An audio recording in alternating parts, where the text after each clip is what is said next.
Alright, so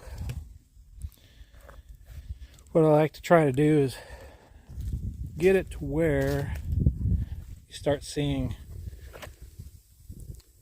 all the little cuts in it. That'll let you know that you're getting it dried out, and it's getting down in there pretty deep. So try to get it about there, and the burn should go in pretty good distance. So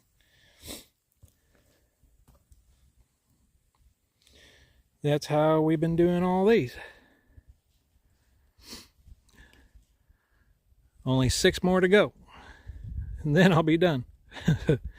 Wish me luck. My chainsaw might not make it.